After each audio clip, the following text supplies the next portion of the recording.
Good morning in the morning. Nation Live in the program on air. And so on this program, we talk about many things that happen in our society on a day-to-day basis. But we never get an opportunity kuketi hivi na kuzungumzia because one, we are shy, we fear being judged. Kuna issues mob. So we have this space where we talk about many issues that affect us on a day-to-day basis. And umeogopa kuzungumza pale nje. And today, of course, this is very exciting because most of us men, we are married. Tuko na wasupa, tuko na mabibi, tuko na mama toto. But then, we have never really understood the journey of being pregnant. We understand vile tunaweza peana. But then walking kwa hii journey with our wives, with our girlfriends, understanding what they go through is a discussion that we've never gotten an opportunity to really just understand, so that hizi issues tunasikia za kwamba zina change mood swings, sijui nini, feelings, appetite, all these things we've never really understood properly. And on this show today, we have a guest who's in this shoe at the moment. And we will use her story just to understand what do our expectant women wish that with the men and the husbands knew. So that if we know, we'll be able to treat them better, handle them better, and support them even more. So kindly go to our YouTube channel, it's Teketeke Nation Live, and subscribe. Go to our YouTube channel, Teketeke Nation Live, and subscribe to continue supporting the kind of work we are doing. And allow me to invite our guest for today. Niaje? Poa sana. Una feel namna gani? Niko fiti. Uko fiti. Yes, so how are you? I'm good. Mambo iko shwari? Kabisa. To our audience, waambie kwamba unaitwa nani, wakujue, and then tufanye kazi. Okay. Kwa majina naitwa Rose. Mhm. I'm a mother of one, expecting another one. Number 2. So a mother of one. Umesema bado unapiga tu. Tunapiga tu kazi. Unajua umetoa curfew. So una provide more spaces sisi kufanya kazi, so now we can even add them more. ama unaogopa. Iko inasaidia anyway. Kwani curfew ilikuwa inasaidia na nini? No, unajua curfew na provide room ya watu kukaa kwa nyumba mapema. So you never know what kwa home pia, a lot of things might happen from home. Na watoto wako wengi. So this life. So there's this question. Being pregnant is difficult. That is what most of the women say. But then men have never understood how difficult it is. What is difficult? It's a process. It's a process. It's a process. Na si kitu rahisi. Ningori. Why? Sababu mimba inakuja na challenges mingi sana. Which are these? Yenyewe. Si mtoi ni baraka. Mtoi ni baraka, yes. But sasa unaona mtoto anakuja na changes mingi na challenges mingi pia. So unapata mimi nikiwa na mimba, example, I will use mine. Yes. Nikiwa na mimba, on the first 3 months ni hectic. The first 3 months ndio good. So after the first 3 months uko fiti? Hapana, the first and the last 3 months ziko na pressure. Ziko na pressure. So what do you mean? Ziko na pressure juan, utamuka uko na mood swings. Ujisikii tu kuongea. Unajua huwezi force. Unataka kubonga na mtu? Unajisikia tu nyamaze, the whole day unyamaze, wewe ukae tu sawa. So sisi tunakuongelesha, unashangaa hizi hawa watu nini bana?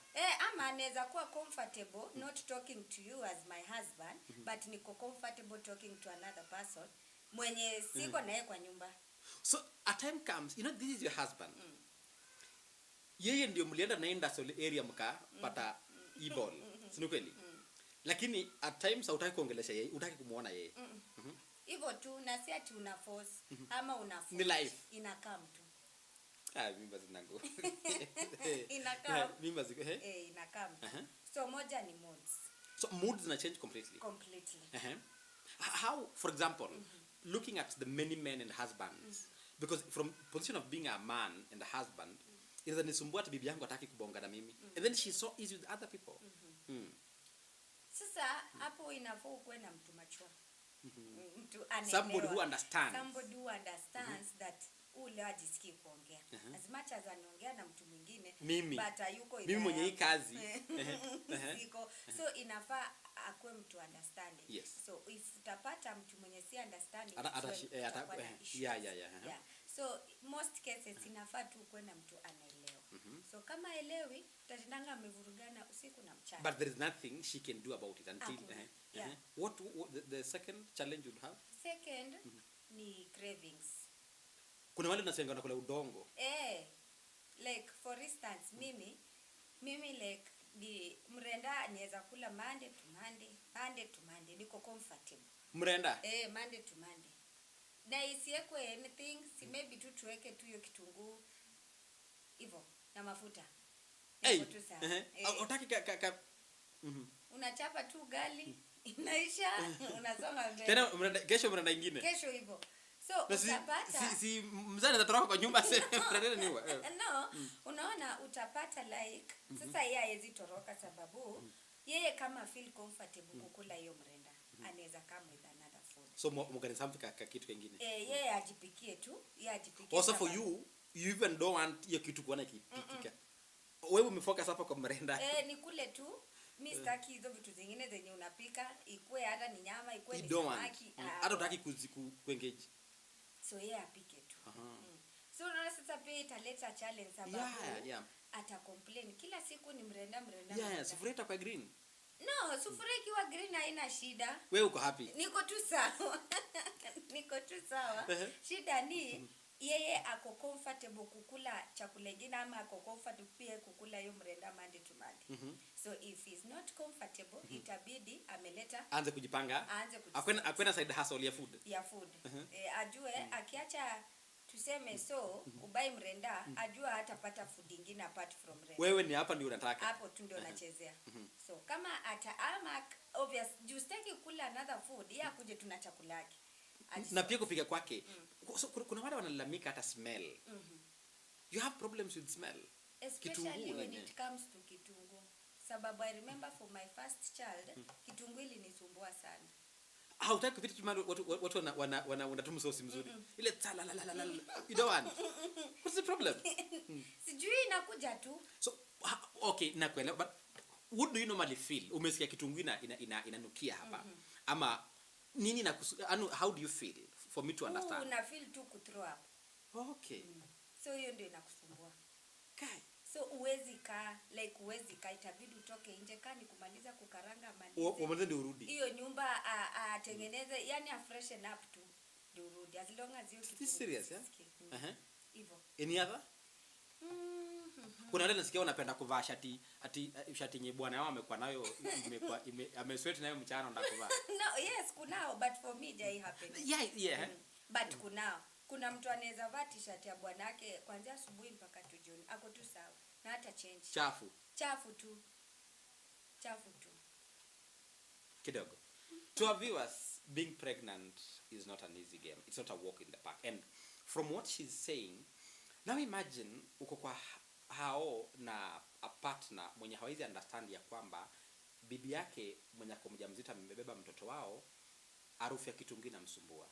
So your wife is so comfortable kukula mrenda ama kukula kunde ama kukula cabbage, but for you as a man unafilia kwamba hii mrenda itamea kwa tumbo ama labda hii cabbage so whatever meal bibi ameprefer, it is not your wife, ni the condition ako ndani imemchange, amefilia kwamba this is what she wants. But then unarealize kwamba most of us men have to understand wewe umetaka maybe there are people who have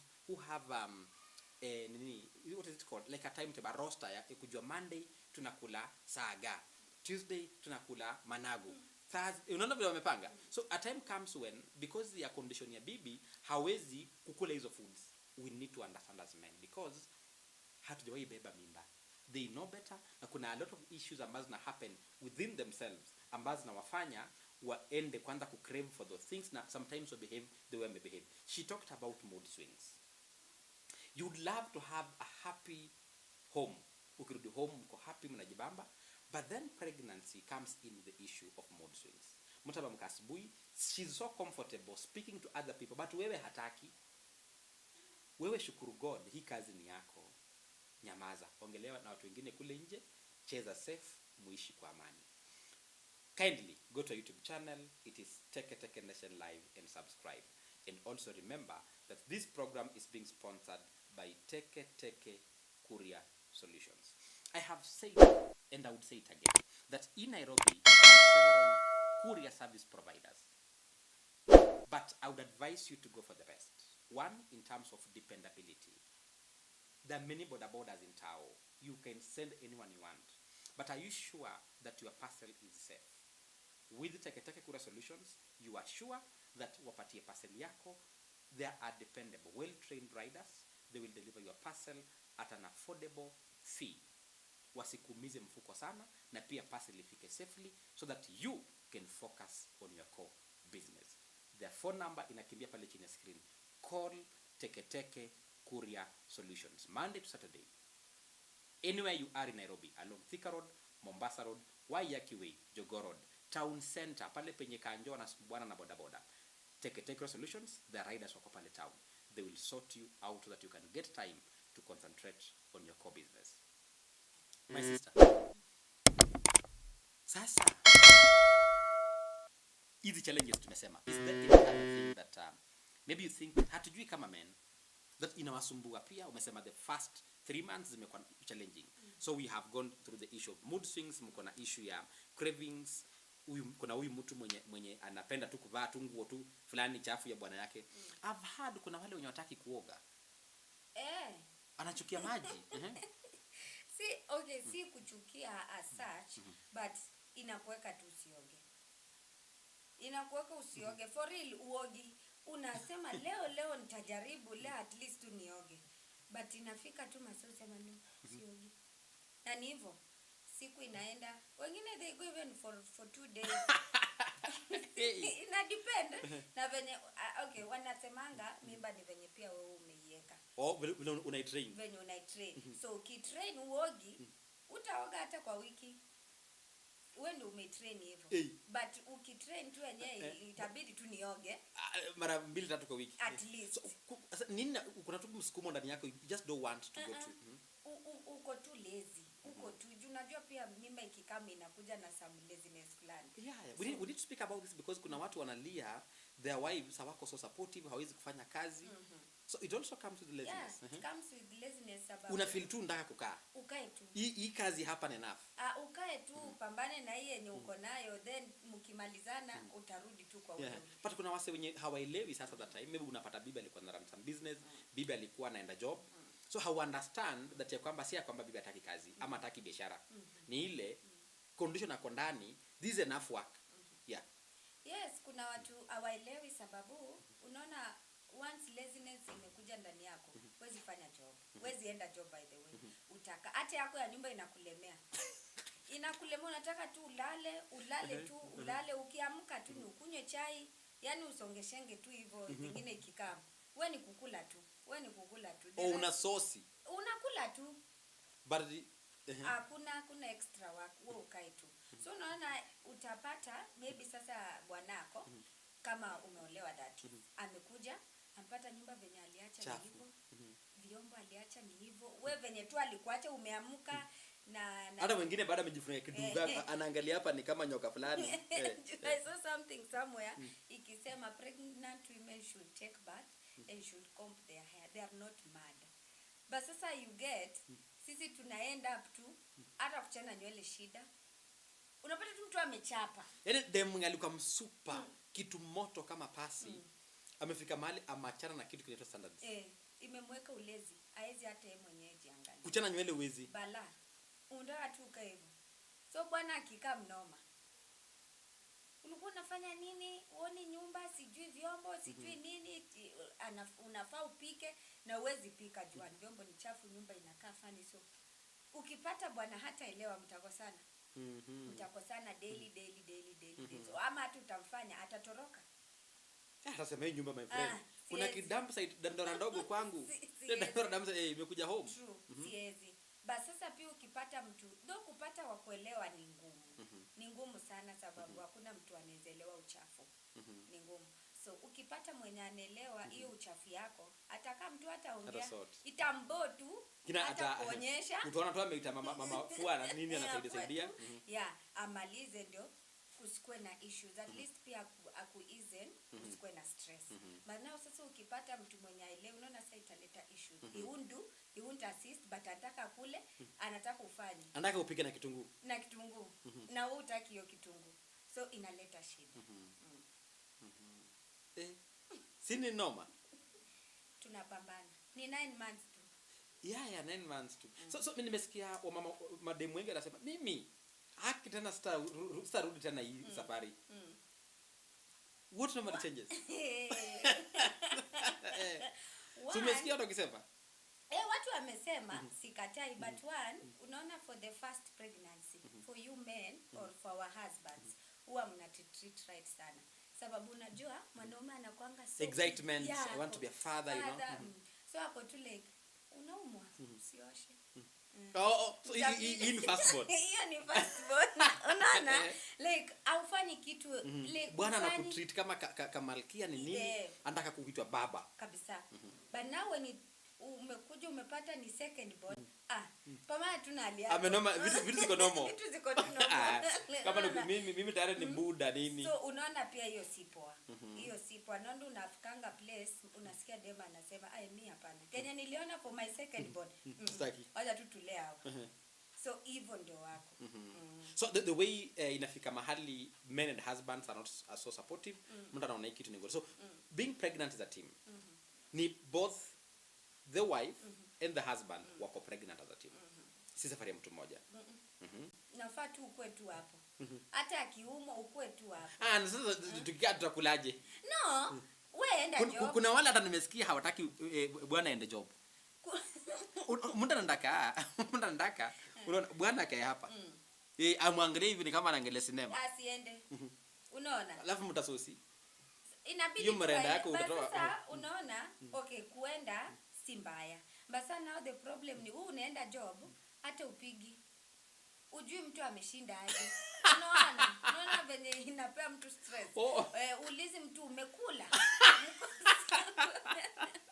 Unaona? Unauliza ngoja. Unataka kuulizwa aje?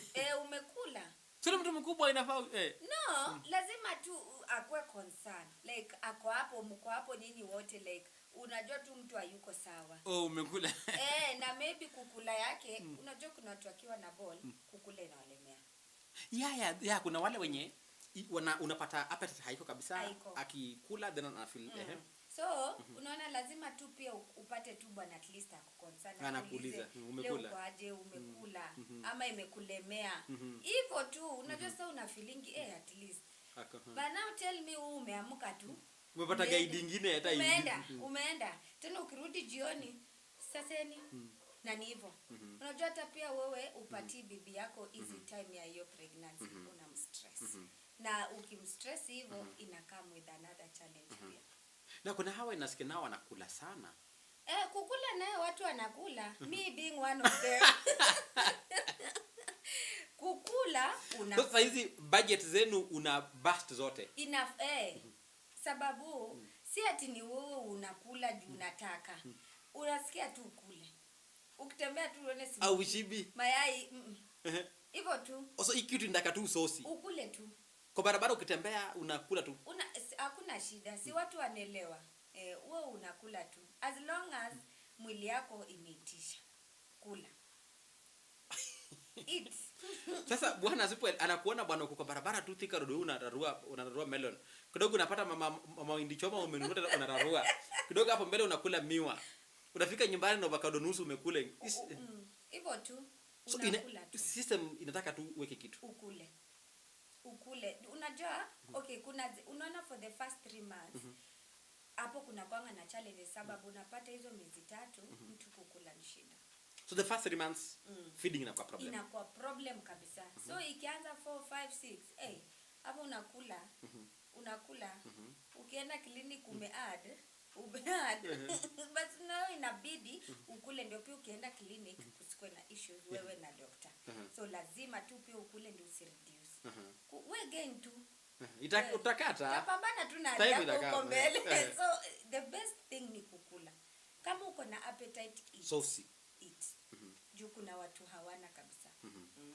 To our viewers, my fellow husbands and men, so women they react differently. Kuna wale ambao wakiwa wajawazito appetite ina shoot pale juu.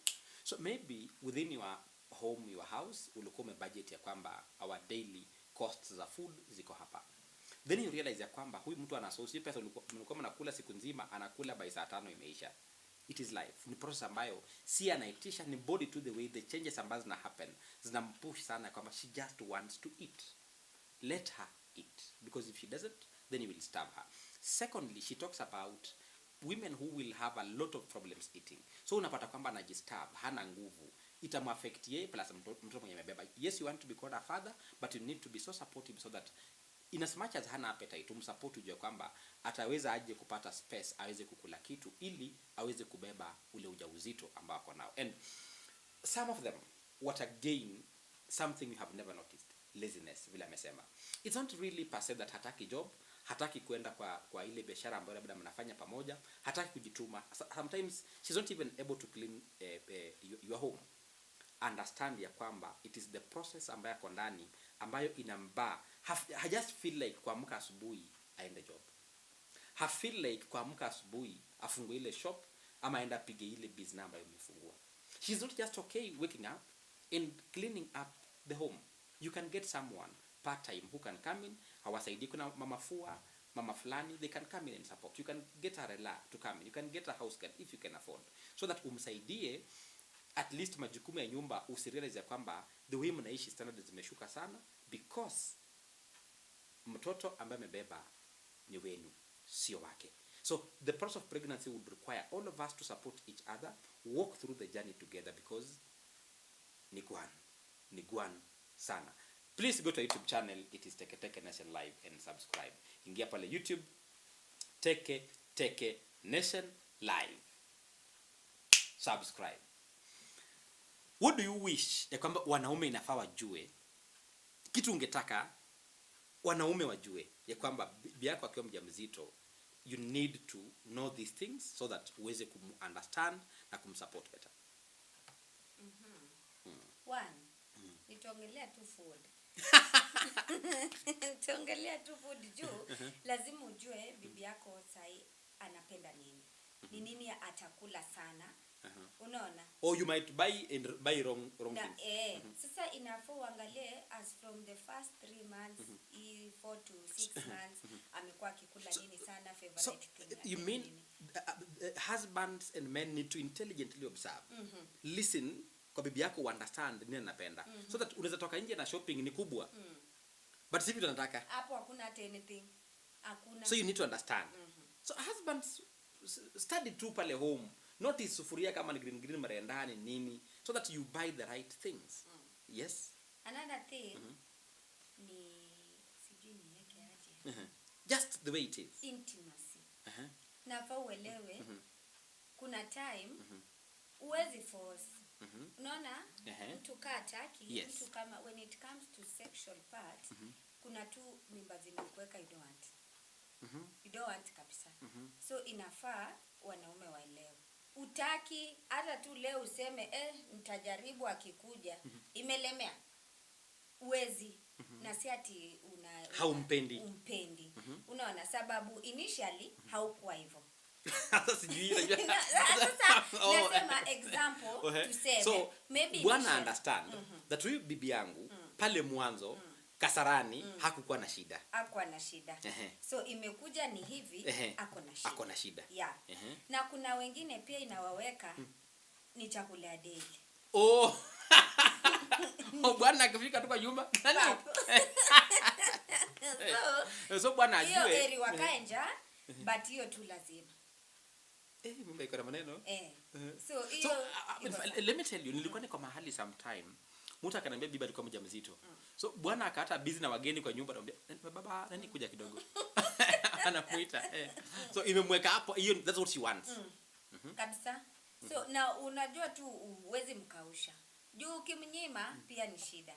So in this inafaa ukwe na maybe mwanaume wako kama ako sexual active, it's better. Kama that is bibi yako ni anataka. But now when you find pia a husband who's extremely active, na wewe hutaki. Ama sasa yeye ako active na wewe hutaki. Ama yeye ako inactive na wewe unataka. Unaona? So hiyo inaleta shida pia. Especially kwanza kwa pregnancies in journey, I think sex is one thing that inafanyanga watu wanakosana. Sababu most either sijaisikia yenye imeweka mtu sana, mimi nasikianga yenye inakataza. Also majority of the ladies wao hawataki. So mabwana nao wanataka. So inakuwa problem. But also under the sun kuna mahali penye mtu ametaka mpaka bwana amesema so bwana I'm thinking bwana ako kwa gate, unapata bwana ako kwa gate huko nje ameweka mikono kwa kichwa na ni wingi hope anikubaya bwana. You can imagine. Ukweli pia it's too much. Inachosha.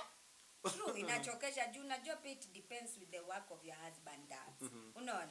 Maybe mtu example ametoka mjengo ama mtu afanya tu kazi ngumu, amebeat. Anataka tu akuje kwa nyumba relax. But wewe utampatia hiyo room ya kurelax. Uenda tu piga shower, weka. Hata wengine hujapiga shower. Ukifika tu kwa mlango, unafika tu kwa mlango. Aki baba nani ama tukapa na wageni tunakula lunch kidogo. Baba nani kidogo nikuone. So bwana anafika mahali, bwana anatembelea katuko nje. But now si ati ni kitu ita last for 1 hour. Just minutes. Na si ni hivyo tu alafu mnamalizana story naisha mnarudi tu sawa, mkirudi mali wageni wako mko mnarudi sasa mnasema endelea sasa. Apendwa maombi. So hiyo ni kitu kingine pia wanaume wanafaa understand. Second, third yes. Wanaume anafaa akue hapo. The presence ina matter, especially kwanza in terms of mkienda clinics. Inafaa kwa company sana. Yeah, because I got to ukienda kwa hizi hospitals you see clinic pale nini unaona mama peke yao amekaa pale na shindwa na hizi mimba wametoa wapi? There is a friend of mine alienda OC akaulizwa ati do you have a husband? Yes. Na how much time does he anakufanya unameza supplements, because kuna supplements unapewa hizi za iron. So yeye huwa anakukumbusha. So for her ilibidi tu akubali aseme yes, of which hakuna kukumbushwa. Bwana mkuu. So bwana akaambiwa kama bwana hajaika kukumbusha, jua hii mimba unabebanga peke yako. So na daktari pia nao anachoma. Si kuchoma. Daktari anamwambia utapata mwanaume. Of course. Wanaume anachomea mwenzake. Unajua pia kuna wanaume nao ni notice wanapenda tu bibi za watu nyoko mimba. But now let me tell you one thing, Moses. Hakuna venye wewe utakosaje kukumbusha bibi yako kumeza dawa na maybe amesa. Unajua kuna wengine memory huwa ina. That is why I'm saying so pregnancy is a team thing. Team ya watu wawili wenyewe waliingia kasarani wakapata mtoto, so they need to work together as a team. Wa deliver again together.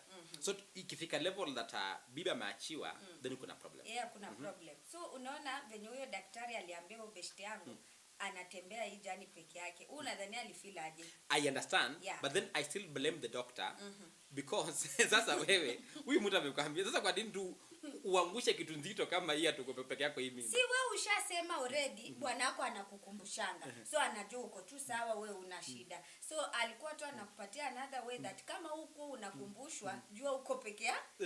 Naelewa, lakini madaktari pia wanajifanya experts wa mimba za watu. So jua najua. So clinics unafaa important watu waende pamoja. Sababu one pia mnapimwa. Unapimwa damu kama mko HIV nini. So unaona at least both of you mnajua status zenu. It's important kabisa. Pia mnafundishwa kuplan. At least mnaambiwa venye how much, mnaulizwa how much mmesave for the baby, how much ama ni wapi mtazalia, ni nini mmeprepare, ni nini mtanunua, yani kukwe na hiyo. So you are mentally prepared that process itakuwa hivi. So hata kama yes basi bwana hata kupeleka clinic, but at least inafaa kuwe hapo mkiplan. Just to understand the process. Mplan, mjue venye kutaenda, ni hosi gani, means of transport, mmesave ngapi after mtoto kukuja, ni nini inatakikana, unaona. Basi sasa niambie msipokuwa kwa meza. But do husbands really take time to understand that mtoto akikuja kutakuwa hizo changes they plan in advance? Ama mabwana wengi ni wale tu tuna plan pale ameshakuja then tunaanza. Ni hivyo. For most cases sijui sijadili na mabwana wengi so siwezi sema ati huwa wa plan nini. Maybe kuna wenye wana plan. Kuna wale wanajua hapana bibi yangu within this juu kuna wenye wanajuanga by this date bibi yangu atakuwa amezaa. Yeah, sure. Yeah. Na kuna wengine hata wajuanga unaendanga clinic. Hata wajui utazaa lini. Kuna burukenge zingine uko umekaa tu mahali na maboys unasikia msana akwambia ati sio hapo bibi yangu amezaa hata nimeshindwa kumtoa hospitali. And then these are a journey of 9 months so unashindwa bibi amezaa accident because you knew. Maybe accident inaweza kama sababu mtu anaweza zaa premature. Yeah, but hii ni 9 months zimetimia tu. Hata zimechelewa kidogo. Kuna tu watu hawajui kujipanga generally. Kuna tu mtu hajui kujipanga. So not unless pia akipata wife pia hajui kujipanga, hapo ni normal. So sasa kama wewe kama bwana hujui kujipanga na bibi yako anajua kujipanga, tabidi tu umekalisha bwana wako chini. Umemwambia tumebakisha na 1 month.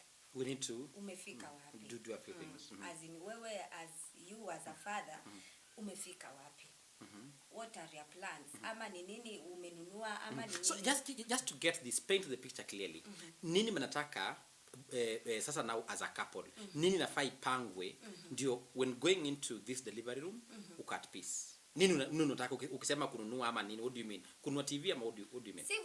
No, kwanza kupanga inafaa kukuwe na means of transport. Mjueka kiumana? Sababu huwezi panda nduthi na umeumwa. Unaona kutembea unaweza kwa nduthi unaweza sumbua hata dereva. No, utazalia kwa nduthi. Ama wanga wanasema ukikaa kwa nduthi huwa inarudisha labor so usikii uchungu. So ukifika hosi unakaa sana. Nduthi kumbe iko na myths zake hivi tena. Pia iko hivyo. Another thing after kujua. So we need to understand the transport. Yeah. Second ni nguo. Tuwezi toka hosi bila nguo. So at least tukue na kabag because me I see some ladies wakiwa wana kabag kakao so ako na tungo twake. Tungo tukue ndani. Another thing ni sasa sijui wewe ni minsi zako za kulipa itakuwa gani. Kama wewe ni wa cash ama wewe ni NHIF ama kuna government hospitals. So vile nyinyi mtapanga mmejipanga mmejua ile place ambayo hapa ndo ningependa bibi yangu aingie mtoto wangu azaliwe hapa. So women always want to know as a couple tumejipanga kwamba sisi tutaenda hapa. I think hizo tu ndio main. So after delivery hapo ndio sasa mnajuanga yeye huyu anafaa kule. So to my fellow men and husbands, it's important. Let me go back kwa issue ya Kasarani. From what she says, there are different women who react differently on matters sex. Some anakuwa na njaa. Umefika tu kwa mlango boys wangu unaambia kuja kidogo. My friend umeshaitwa. So you need to plan yourself ujue kwamba huyu wangu ni type ile nataka. Sasa wewe ngangana si mwenyewe ulichagua bibi na these are things that we can't change. Pigana vita zako ufikishe mwisho. Umalize mwendo salama. But kuna wale ambao hawataki. As a man umerudi kwako, you don't have to cheat on your wife kwa sababu hataki that process. It's a process ambayo itamchukua. So just find a way of managing your own feelings, managing your own desires so that uko in a position to maintain peace na ndoa yako izidi kudumu. Because for that period of time, baby doesn't feel like having any intimate times with you and it is normal. Na huyu mwingine na haya anataka all through. Ndio uko na wageni kwa meza mnakula kuja kidogo. Ukishasikia tu kuja kidogo unajua ni hiyo. Hakuiti muende muangalie kitu kingine ni yeye anataka. So you just need to balance yourself ujue kwamba hii kitu sasa I just need to be ready anytime.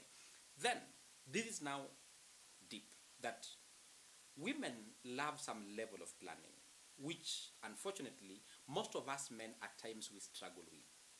So a woman would be happier akiona kwamba during the journey of her pregnancy ameshaona kwamba as a couple mmejipanga mnajua when that day comes what mode of transport are you going to use kwenda kwa ile hospitali. Secondly amesema nduthi iko na ngori. Kumbe hizi nduthi ziko na myths. Kuna wase wengi wanapenda kila chukua nduthi. Hii staff si ya nduthi. Chukua kauba kale kadogo kadonyole. Bibi anachezea hapo nyuma dereva na anakimbiza gari. So that she knows exactly when that time hour comes kuna reliable transport ya kumpeleka hospitali. Secondly, I mentioned something about knowing ni wapi atajifungulia mtoi. So you as the father and the husband, you need to understand ya kwamba this time has come, na ulisha select mahali pale ambapo mtoto bibi yako atapelekwa. So unafaa kumejua ni KNH, ni which hospital, so that tusianze confusion when that time comes. For example, you are staying in Buruburu, hauko sure kama mtoto ataenda bibi ataenda KNH ataenda. These are things we need to plan way in advance, and it is very clear that when this time comes, ni a particular place. And then you need to plan on how you will pay the bill, because serikali ya Uhuru na Ruto walisema kuzaa ni free. It's an option, you can take that. If at all you're using a medical cover, NHIF for example, you need to check your NHIF card and ensure that card iko clear. Isifika time bibi ameshaza ndio unapata kadi kumbe haukulipa the last 4 months. Hazai accident. This is something ulifanya 9 months ago, umeiona process ikitembea, so you need to have made your plans right. And then kama unalipa na cash, inafaa uko na hizo do. Si time bibi ameshaza ako OC ndio unaanza kucall elder bro, unaanza kucall makuzo kuambia ati imagine tu mimi hata una imagine aje. There's nothing to imagine about your wife giving birth, because you knew 9 months ago that this time will come. So ni vizuri useme bill imekuja 4000, niko na 3800, sina 200. Badala kusema ati imagine tu mimi hata uko na ngapi? Mimi niko tu hapa. What are you saying? Mwenyewe ulienda huko kwa sauti ukaleta story. So we need to plan ourselves a bit better, so that bibi akwa a bit more satisfied and at peace, psychologically comfortable akienda kwa delivery room, ajue kwamba mmejipanga. And then kuna something we mentioned about nguo. So I'm not a very cultural person, but while growing up nimesikiza stories that si poa before mtoto azaliwe kununua nguo, but then we mentioned that women would love and appreciate kununua nguo in advance akwe ready. When you looking at the lives that our parents-in-law, shags na wengine wako Nairobi, what is their thinking wakiona a woman of your age unanunua nguo za mtoto mwenye hajazaliwa mapema? Kwanza I remember for my first child ilikuwa issue, sababu huwa wanasema ati ukinunua nguo mapema unaweza enda kuzaa mtoto na kufe. But now si mtu tu kama unajua Mungu. You don't believe in such things that ati ukinunua nguo mapema mtoto atakufa.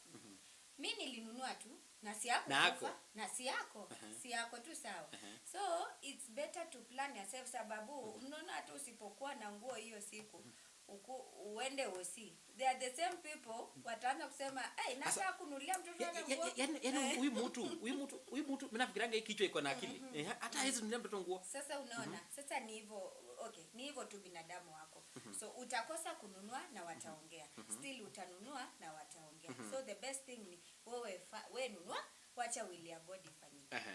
So guys, kuna this myth, and I've been born and raised from Western Kenya. Nimesikiza sana nikiwa na grow that if an expectant mom anaenda pale kununua nguo za mtoi before azaliwe, kuna aka ufala fulani ate mtoto wako atagenya. She says alinunua mapema for her firstborn na mtoto wako analipua mbio mbaya sana. So take what you prefer. Unaweza jipanga, utafute nguo mapema uko ready, ama ungoje mpaka uzae alafu tukucheck. Tutakusema either way. If you buy before mtoto azaliwe, tutakusengenya tuseme wewe ananunua na anafanya makosa. Na if you don't buy, tutasema wewe ni nyang'au, mjinga fulani, you didn't plan. So choose, do you want to be told mtoto wako umenongoa atakufa ama unataka kuitwa mjinga? Choose you now. But lazima tujipange. But at the same time, I think education, exposure, all these things zina change a lot of things. So the young mothers I see today, sidhani kama wanaweza stand he's thinking ya kwamba ati I can't buy clothes because mtoto hajazaliwa. And of course at the moment, because the issues are scanning, we know the gender ya mtoto mapema, so it's easy. Kabisa. Inakuiza ni way ya kushop. Unajua una shop blue ama pink. Wendi ati unisex. Unaenda tu for specific. Direct. Wewe chapa tu hiyo. Umalizane. How does a pregnant woman feel anapojua the gender ya mtoto, unlike kuishi tu kwa giza, because our mothers yeye alikuwa anashangani akizaa wote hawajui nini itakuja, so ndio anapata ni kaboy. But sasa nyinyi in this era mnajua mapema. What comes into your heart? How do you feel as a woman ukijua kwamba this is what I'm carrying? Una feel vizuri one, especially for your first child. Unaambianga Mungu nipe today. Or people pray nipe to boy. So ukienda scan uone tu ni prayer wish yako. Unaanza kushop immediately. Immediately. Juu sasa yani uko tu sawa, umefeel too happy, at least whatever you prayed for imekam through. And again pia but kuna watu yes. And again pia hizo ultrasound ziko na issues, sababu zingine zimaribika. Zingine chako unaweza enda leo uambiwe ni dem, uende kesho uambiwe ni boy. So zingine zina differ. Ngoja. Depend unaenda ultrasound gani. Ngoja. Mtu anapima anakuambia leo ni dem. Next week anakuambia ni boy. That's confusing. Sasa pia inakuconfuse. Sasa uwezi jua pia exact. But now imagine umeshop blue. Na uletewe pink. That is what happened to one of my. Unaweza alafu akadu. Sasa utamvalisha tu juu na otherwise utatupa. Utamvalisha. Hizi ultrasound machines na hizo vitu wanatumianga, me I don't know those things. What's the problem? I don't know. Sijui kama ziko tofauti. No, I have a friend of mine. He's a clinician kule Kitale, and he needs to tell us what happens to the machines. How do you lie or provide information which is not accurate to an expectant mother that umebeba boy aenda shop vitu za blue ngabala. But now kuna hii inafanyikanga when tuseme maybe ulienda mapema. Too early. Ulienda too early, so hiyo agenda ilikuwa confusing. Wako sure kama yani unasema ni kama kuna kitu kingine wewe iguru hapo walikuwa wanasema nengwe mlena na katete katalala ndio kwa hapo sasa ina confuse. So ni guesswork. Hawako so sure kama ni dem ama ni boy. So from experience the right time ya kwenda kujua gender mtu inafaa iko. I think tu ni 6 months. Hapo 6 months. At least unajua hapo sasa mtu yeye asha grow. Ameshajiform. But hiyo time ni enough kushop kujiplan, is it enough? Iko tu sawa. As long as kitu ya maana ni do. Kama uko na pesa. Also what you do from day one kwanza kusave. So that ukishajua now from the 6th month unaanza kuchukua vitu hapa na pale. Sababu kitu ya maana tu ni do. Ni do tu. Ukiwa na pesa unaweza convert into nguo. Hata kaa kesho unazaa. Una convert into nguo. Una sort tu mtu unamwambia niende shop. Yeah. So shida ni kama finances zako. Hauna kitu alafu unaambiwa gender. Ndio hiyo shida. Another thing na hizi gender ni tuseme umezaa boy, first born, umezaa dem, first born, second born. So unapata si hao ni maboy wawili. So unapata mama akienda ultrasound ataki kujua gender. Because I understand. So ako like I need a girl. But now the problem ni I don't want to be told. Ataki kujua. But a child is a child. Sasa unaona pia ina depend maybe pressure. Pressure yenye pia wewe husband umempea. Like usipoletea dem this time, jisort. So hii pressure iko kwa nani? Bibi anaambia bwana. Bwana ndio anaambia bibi. But scientifically bwana anataka bibi atoe wapi? Hata mimi uanga na shanga. Huwa sielewi. Na sasa unaona sisi ndio watu tuna carry that blame. But so what you mean kuna time ambayo bwana anaika pressure that anaambia bibi yake nataka mtoto dem ama boy. It happens. But why? Sasa unaona sijui wengine pia ina depend tu venye mtu umelelewa. The thinking. Na shule alienda. Na shule pia yenye ulikanyaga yeye. Kama ulienda tu shule ya hivi lazima itakusumbua. Unaona? Because scientifically the man ndiye ame control gender mtoto. Sisi tuko tu na moja which is X. Ni mko na mbili. XY. Mbona mna tu stress? Imagine tuko na mbili. Lakini mbona huwa mna stress? Sasa unapata wanaume hawaelewi. Wanaenda hapo wanapea bibi stress. Bibi akienda ultrasound the only thing ataambia daktari ni niangalie if mtoto wako sawa, if hataki kujua. As long as tu mtoto wako makosa, but the gender don't want to know. Okay. So men, why would we put a lot of pressure on our women ya kwamba lazima wawe mtoto kijana ama dem, yet we know that we are responsible for the gender ya mtoto.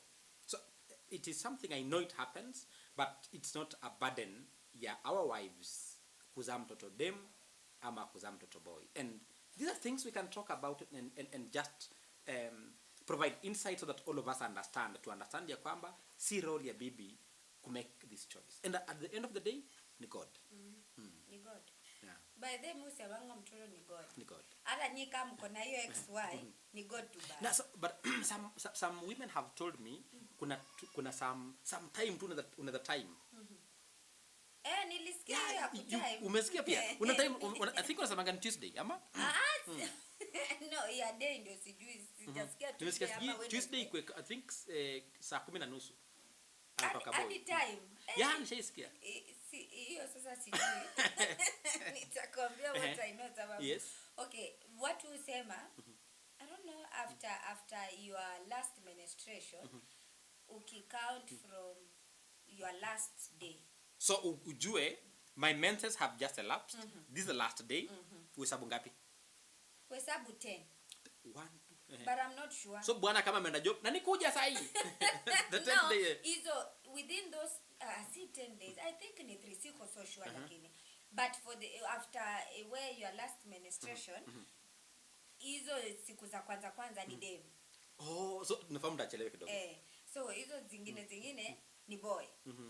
But me it's not scientific. Ajai ring. Siko na hiyo time ya kuhesabu. Sasa ni hesabu nini? So unanunua kibuku hivi unachora tu unasema, hapana weka bidii. Unaona Moses, one thing yeje hata sisi tukihesabu ni unafaa ujue kuna hizi family planning. So hata ukihesabu tuseme hata maybe ukuhesabu. So unaona kuna zingine zinakaa mtu.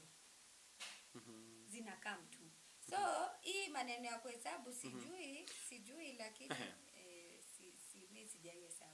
Just to digress a bit, you mentioned the issue about family planning. How does it affect women? It's a big problem, right? Kabisa. Sababu kwanza inaleta issue. Unaona hizi family planning ziko man-made. Sure. Haziko 100% sure. So wewe umeprevent unapata wewe umeka ya 5 hata unawish ungongeze nyingine 5 zikwe. Unapata ka defender kalipitwa. Usile. Unaona? Inapata Messi anakuja na cha defender. Anachapa tu na unaona. Sasa inaenda pia hiyo process ya hiyo mimba inakuwa na issue because you didn't really you're not mentally ready. Then as much as unajua for us sisi kama women hatuna issue sana but now problems ni nyingi. Yeah, because the man atakuwa mimi sikuwa ready I didn't want this, but this is a discussion we need to have a medic and just understand hizi na fail aje sijui hata mimi sijui though mimi kwangu ijai fail like sijasema wewe sijui example tu wewe zime defend unajua watu ni tofauti. Sure. Watu ni tofauti. So yeni ita work kwangu ita work to another person. Neza direct huyo mtu na ienda pia. Yeah, so because our body constructs is very different. So family planning no sema tu zinatusaidia yes but haziko 100%. Yeah, but I'm told the best one is being pregnant. Because but sini for 9 months pregnant. Yeah, because huwezi kuwa na pregnancy ya gorofa that akona tena kashika ingine. So it's the safest. Ni safest lakini inaenda for how long? 9 months. So utashindanga hivyo. I don't know how utashinda sijui lakini at least that one I'm told the safest. Ni atukatai but utashinda hivyo. Utashinda umeza. Maybe we'll do another show and ask. We'll do another show and ask people. Sasa vile tufanyaje? But the word inasema tujaze dunia. Tujaze Moses lakini pia Ambiwe peke yako. Yuko ambiwa tu roho. Kuna all these guys ambiwa jaji. Moses pia wewe ongeza wawili, mtu mwingine ongeze watatu. As long as me multiply. Doesn't matter the number of the kids that we have. Hata kama usichukue responsibility ya dunia nzima. Responsibility ya dunia mzima? Hapana. Wewe za hata kama ni wawili, tulia. As long as they will be comfortable, they will get whatever they need like uta strain so much in terms of provision. Yeah. Na wako comfortable ina shida. So mbona uzae juu ya pressure society ama wewe kwenye nimeolewa amesema nisipolaza kijana. So una strain unazaa alafu utaenda ndoa. Ujui will ya God pia. Ujui will ya God. Unaona? So mimi wanga nasema za tu wenye unazaa. Sifuate Mose akizaa 10. Wewe tulia na moja. Let me talk to my fellow men. So guys out here, kuna a couple of insights that I'm really gathering here, and I think from here I might be a better husband or a better man, because kuna aspect at times that we really miss. But I think from this discussion I'm really gathering that pregnancy, it has never been about women. Pregnancy is about us. Mtoto ni wetu sisi, and it's important for us to walk through the journey together. And more so, a lot of changes may happen kwa huyu bibi yako, and you need to really be there. Ili hizo changes, ma appetite, ma mood swings, manini, you need to be there and provide space to ili support a walk through the journey, ili mdeliver mtoto pamoja as a team. Mdeliver mtoto as a team, si yeye.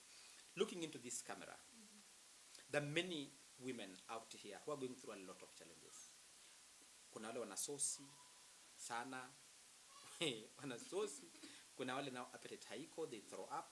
Kuna wale wako na a lot of just easy challenges ambazo umesema. What would you tell them? Because a good number of them could be almost even giving up.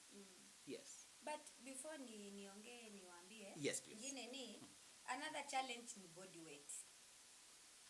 Hiyo kitu iko na shida sana. So, mtu ananona macho, ananona mapua, Sio na mtu amenona macho? No, mtu ananona everywhere.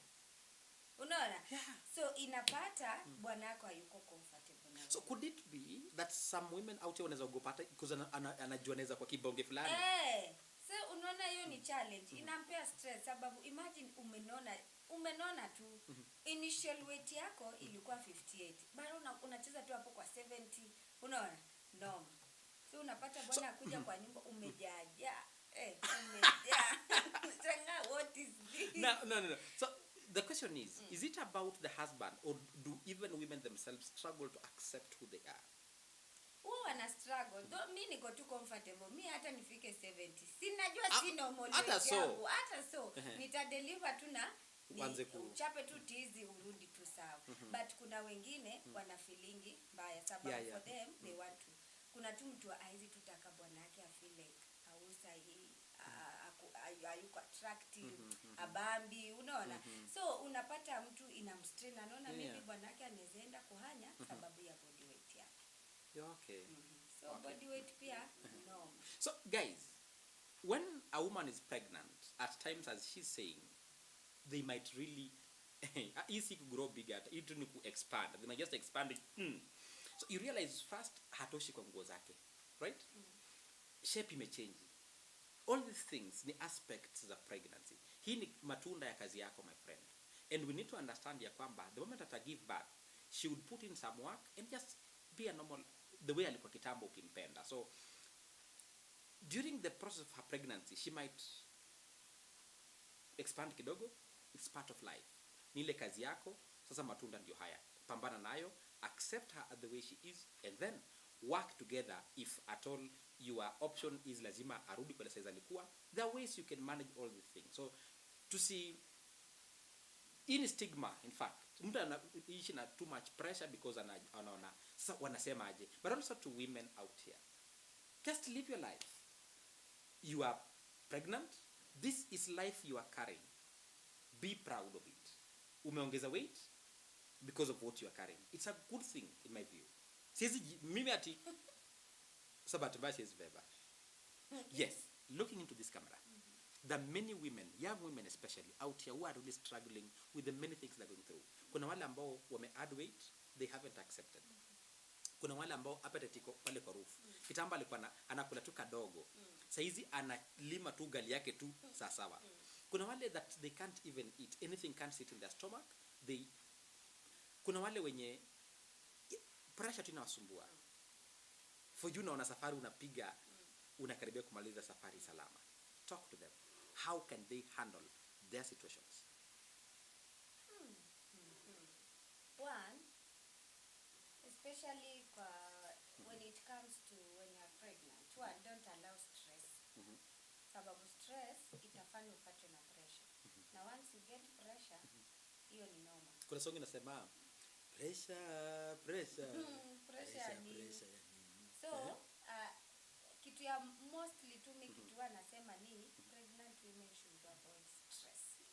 Waje accept stress. Sababu once uko na stress uende clinic, your pressure is 200 and something, that is risky. It's risky for you and so you need to find a way of managing your expectations, managing just how you care for yourself so that pressure is sikugonge. No matter how your husband anakutreat, wewe jifanye nikaa uone. I'm sure it hurts, yes, na pia but pia ukiangalia mtu umebeba na pia wewe life yako unasema tu sure.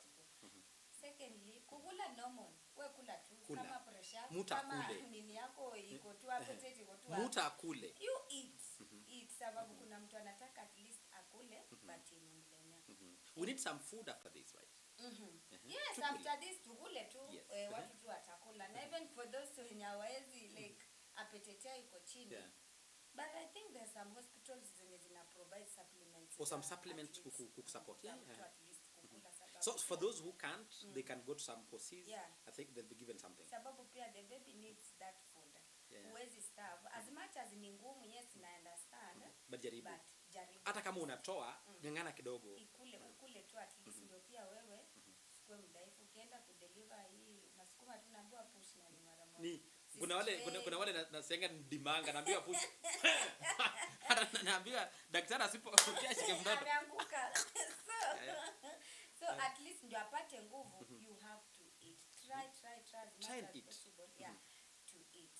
Another thing imekuwa body weight. Yes, pressure. Wewe naona kama unajua mwili yako si ya kunona pressure. Wewe naona tu. Kwani iko nini? After 9 months utarudi tu. Kwani gym ni ya nani? Utarudi tu gym, rudi fit. Life in the day. Na for men wenye men who are responsible for hizi pregnancies. Mkuwe tu responsible. Sababu hiyo siku mkitengeneza, mlikuwa tu mnacheka na mlikuwa tu fiti. So, wanachekaga? Kwani wewe unakuanga serious? No. Ana tunaongelea wale, tunarudisha kwangu. Sorry. Sawa. Hapo kukua na seriousness. Everyone it was nice. Mood ilikuwa fiti ni nini wakasema oh baby. Kabisa. So isifike like bibi yako unaona kazi yake ni kutapika uko like sasa huyu uone bibi yako sijui ajisikii kuongelesha ama nini what to understand. You have to understand. So isiku make like uanze kucheat on her. That is so bad. Sababu pia ukicheat on her pia utamuaffect. Sure. So for men kweni tu hapo kwa supporting 9 months it won't cost you anything. Utakuwa tu sawa. Wewe wacha bibi azee akiwa sawa, then ukitaka kurudi kwa mood yako wewe rudi tu. Tunavumana naye. Finally. How does it feel now? Umego through hii process, challenges, all these things umepitia, umepuke, umekula excess, mwili umeexpand, nguo zikutoshi, bwana sometimes amekusumbua, umekata kuoga. Finally, hiyo labor pains umepanda ndudhi, ikakata labor pains ukaenda huko sasa zikachelewa, all these things. And then finally you hold your bundle of joy. How does it feel? Definitely it feels nice to every woman. It's a great feeling. Kabisa. Kabisa lazima tu ukue happy. So, Mungu thanks. Unajiambia tena narudi hapa tena. No, sijui. Ina depend. Unaona, but once uko kwa hiyo labor, unasemanga utarudi. But unajikuta. Mtoto ni baraka. Mtoto ni baraka. Kuna watu nje wana fast and pray tu wewe tu ni dakika moja ushapata. Hata mkiguzana kuna wale wanasema mlikuwa unapita na bwana kwa mlango mkaguzana hivi bega. Ngabala? Ndio hiyo. But people outside are really straining, are really praying, are really fasting. Ndio tu Mungu atapate tu mtoto tu mmoja. But for you, wewe tu dakika tu moja unapata but still unaona ni kama like sasa huyu mbona amekaa? Which is every child is a blessing. Every child anakuja na sahani yake. Njia amekuja nayo hata kama ni rape case. Si ni mtoto tu huwezi toa. Ni ile tu sasa shida ni baba umepata ni rapist. But utapambana tu na mimi wanga I don't advocate for abortion sababu ukishatoa alafu. It's great to hear a woman say this. So I can't comment much because ni space ambayo sijui wapi. Yeah. Anything else you think people need to know? Anything else? Anything else? Mwanaume akwetu hapo una bibi yake. Akwetu hapo. Bibi yake mwambia sugue mgongo sugua. Yeah, nimesikia story ya kusugua mgongo. So how much kusuguliwa do you want kwa mgongo? Si ni massage tu Moses. Mtu amechoka. Like for real mtu amechoka. Mbona tu si massage?